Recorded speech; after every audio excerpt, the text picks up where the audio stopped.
Honorable Vice President JD Vance, esteemed members of the U.S. delegation, dear colleagues, it is a great honor to host today the Vice President of the United States of America, JD Vance, and his delegation, who are on an official visit to Armenia. This visit is of truly historic and symbolic importance.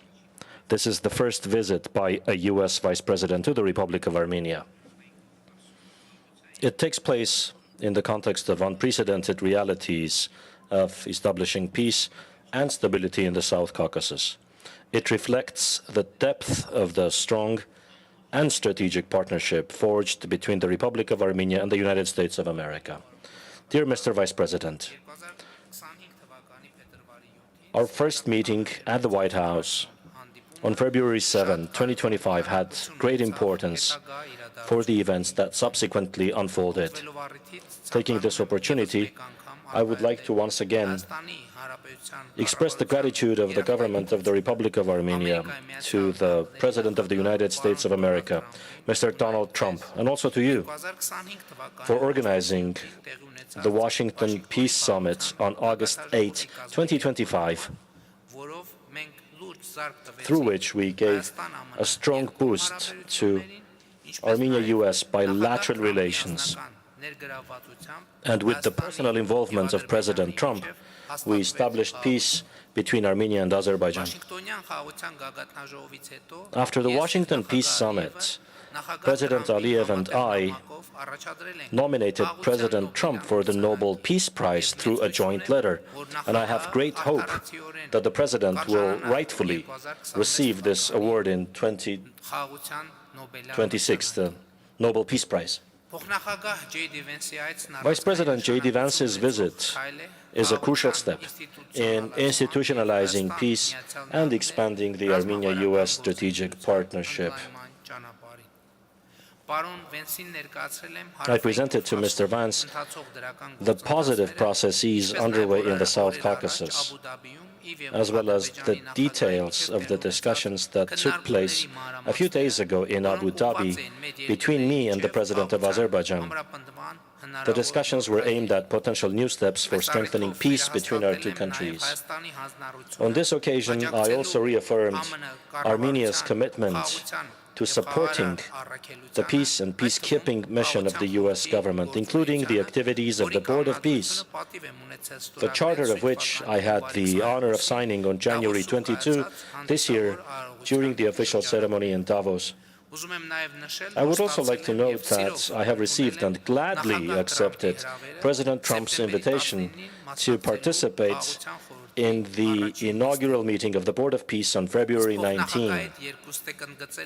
The Vice President and I have both underlined the importance of consistently implementing one of the most important achievements of the Washington Peace Summit, the Trump Route for International Peace and Prosperity project, in accordance with the framework for the implementation of the TRIP project, signed on January 13 this year between the Minister of Foreign Affairs of Armenia and the U.S. Secretary of State. We reaffirmed that this project, in addition to the most serious peace dividends, will also have regional and global significance, developing unhindered communication between West and East. We expressed our satisfaction with the preparatory works for the implementation of the project, as well as the progress of the feasibility studies that were launched a few days ago. We also discussed with Mr. Vance the prospects for complete deblocking of the region as essential guarantees of stability and peace in the South Caucasus. I believe that in this context, it is also of great importance to bring to its logical conclusion the ongoing dialogue in the Armenia-Turkey normalization process, including the opening of the Gyumri-Kars Railway. We jointly underscored also the significant achievements in bilateral relations, including in the fields of artificial intelligence and innovative technologies. I am pleased to note that the memorandum signed between Armenia and the United States on August 8 in the field of semiconductors and artificial intelligence will bring to life the mega project of the company Firebird, building an artificial intelligence plant and data center in Armenia. In this regard, I should note that the recent approval of the issuance of export permits for the next batch of super powerful chips produced by NVIDIA for exportation to Armenia. I hope that the close and transparent cooperation established between Armenia and the United States in the high-tech sector will allow us to further develop and strengthen the mutually beneficial partnership between Armenian and U.S. companies. In addition, we signed with Vice President Vance just a few minutes ago today the joint statement on the completion of negotiations on the 123 agreement for peaceful nuclear cooperation between the governments of Armenia and the United States. This agreement will open a new chapter in the deepening energy partnership between Armenia and the United States. It will contribute to the diversification of Armenia's energy resources by implementing safe and innovative technologies. I also expressed my gratitude for the long-standing support provided to Armenia by the United States in the field of nuclear security, nuclear safety, and I expressed willingness to further develop sectoral cooperation in areas of greatest importance to both countries. We have also made significant progress in the fields of Armenia-US military and defense partnership.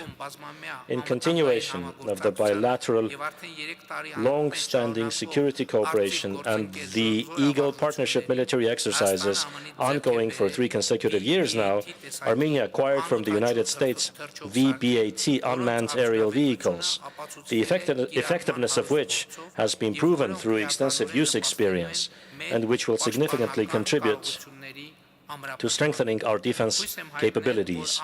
I expressed hope that this transaction, implemented under the U.S.'s foreign military sales program, will serve as a basis for expanding our future cooperation.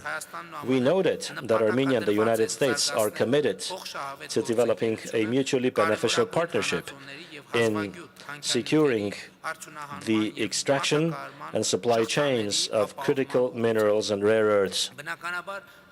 Naturally, we also touched on institutional reforms in Armenia and the continuation of the long-standing support by the United States in this area, in particular,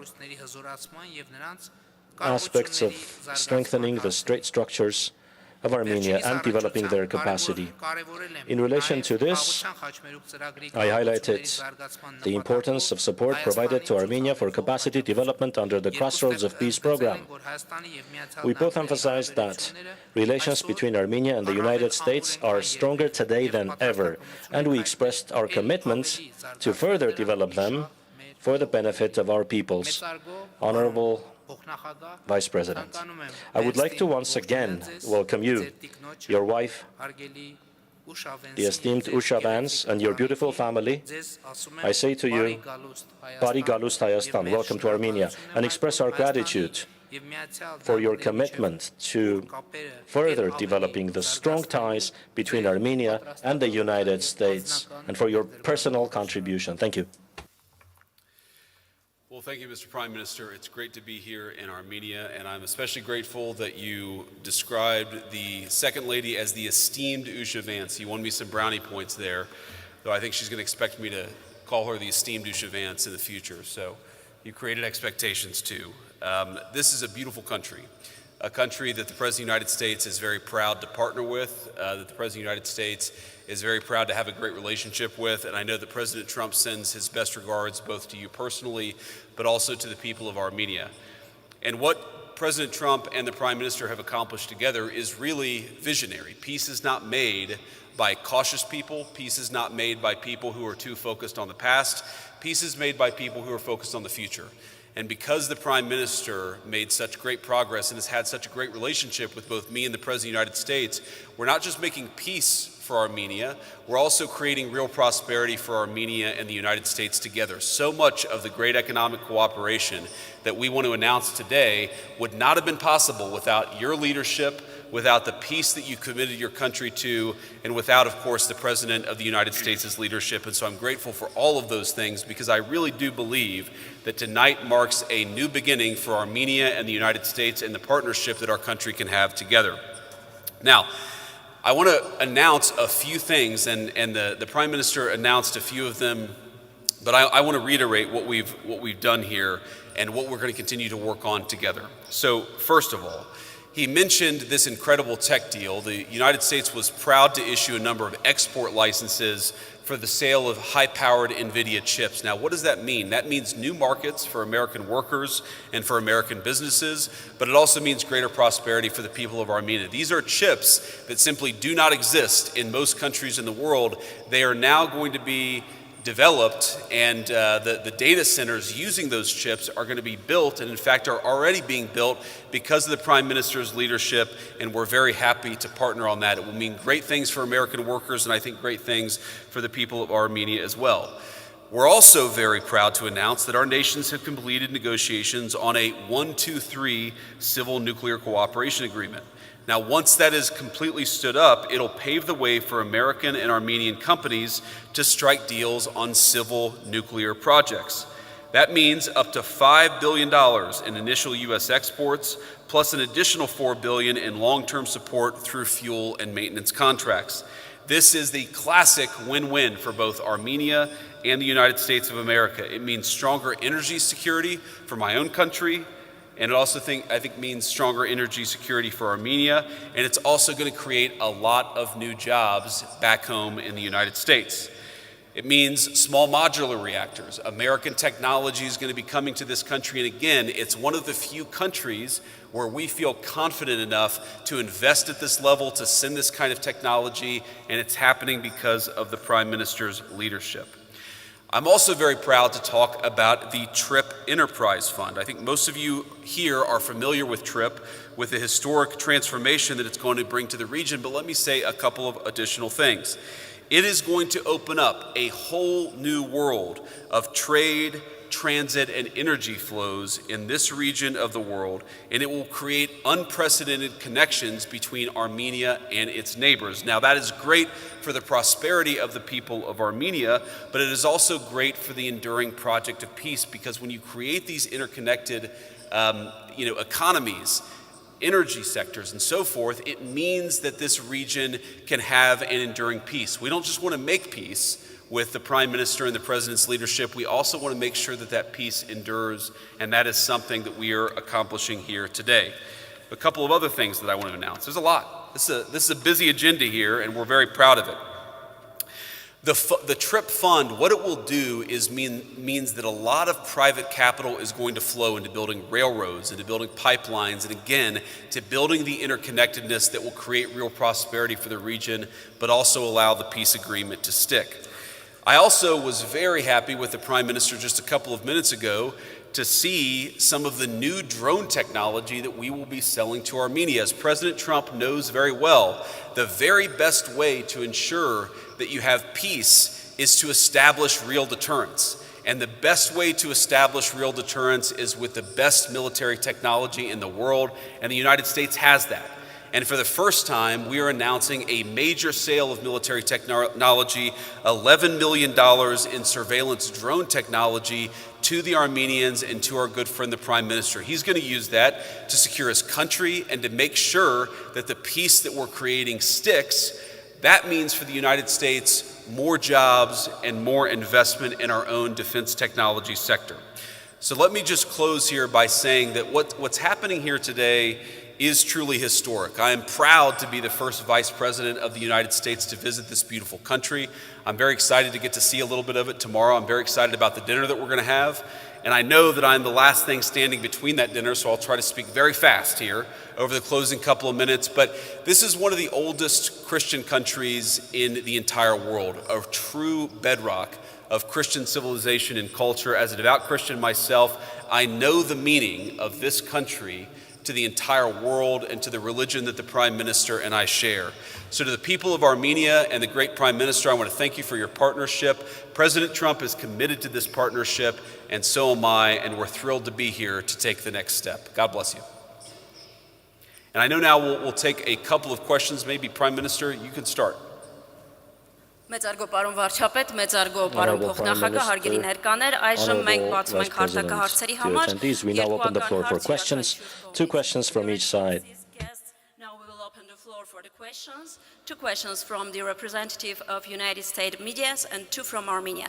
And the first question from our colleagues from United States. Առաջինը Միացյալ Նահանգների մեր գործընկերների կողմից, խնդրեմ։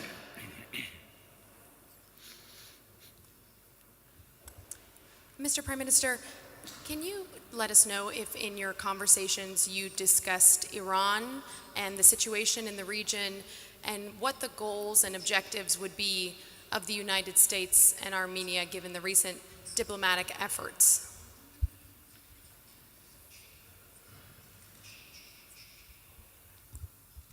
I am sure you noticed from our statements already that the Republic of Armenia and the U.S. share a common objective in our cooperation, and that objective is peace and stability. All our engagements, all our activities with the U.S. are aimed at peace and stability. And I am confident that this is an achievable goal.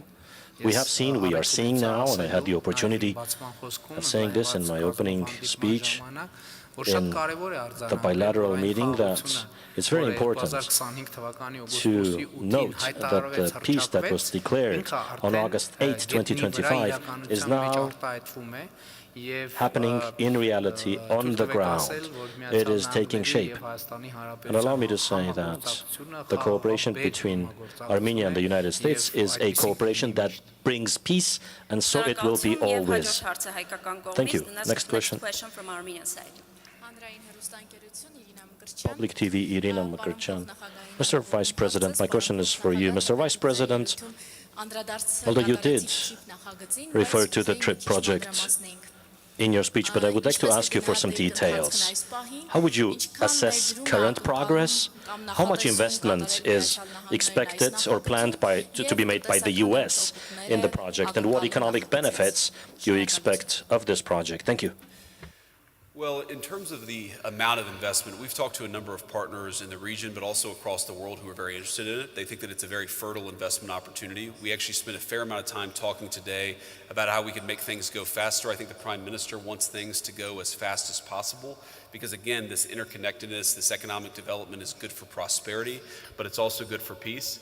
The United States is certainly going to play a very positive and constructive role in this, but I don't think that money is the issue. I think there's actually a lot of capital interest in this particular project. There are a lot of people across the world who think that they can make a good return on investment by investing in Armenia and investing in this TRIP project. I think the question is really, how do we get the peace deal into a good next phase?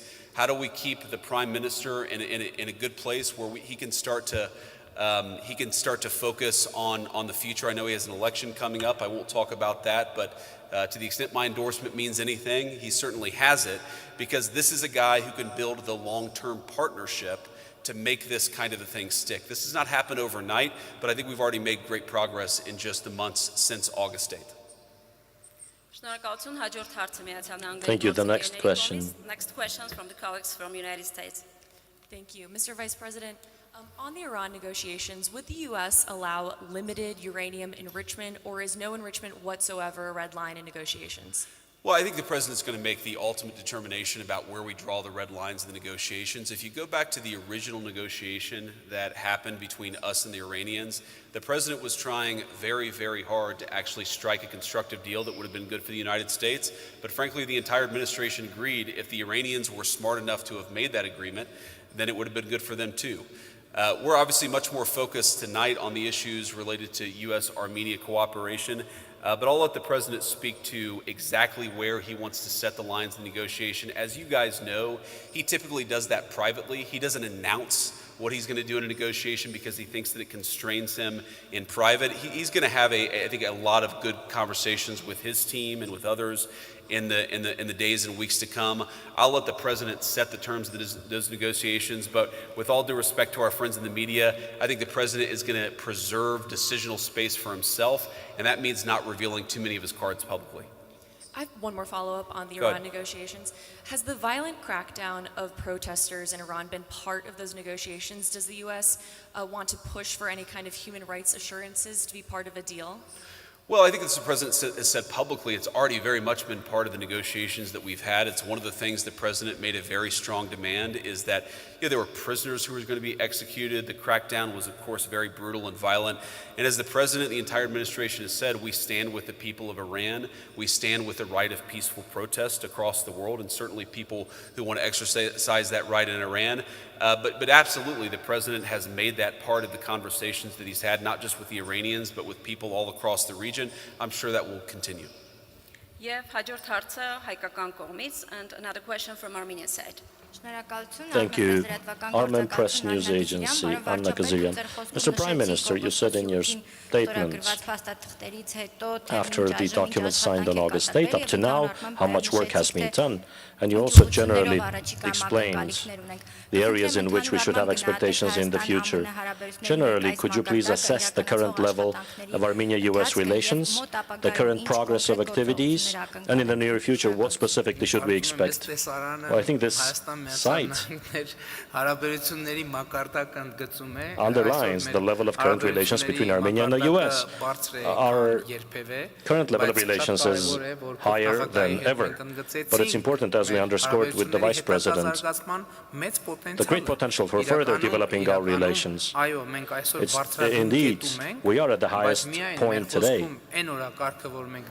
But the agenda that we referred to in our statements, just implementing that agenda would multiply the scope of our cooperation. And this is very important. We have established a strategic partnership, but it's important to note we are now able to demonstrate concrete manifestations of that strategic partnership, which are tangible, which are visible, and of course, my special appreciation goes to United States President Donald Trump for his personal engagement, but also a few times today, I have already thanked and thanked Vice President JD Vance for his personal engagement, because we know on February 7, 2025, the meeting at the White House and the very meaningful discussion and the conversation we had back then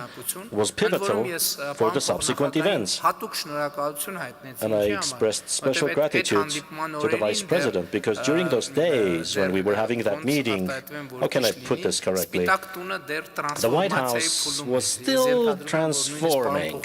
I might even say the Vice President was probably hadn't moved in fully to that work environment. And I very highly appreciate that under those circumstances, he considered that to be an important conversation.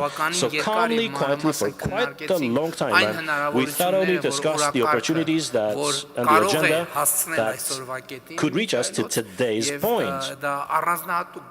And it is worthy of particular appreciation in that environment. And when I got back to Yerevan, the impulses that the Vice President of the United States had given instructions appropriately, these impulses had reached Yerevan before I reached Yerevan.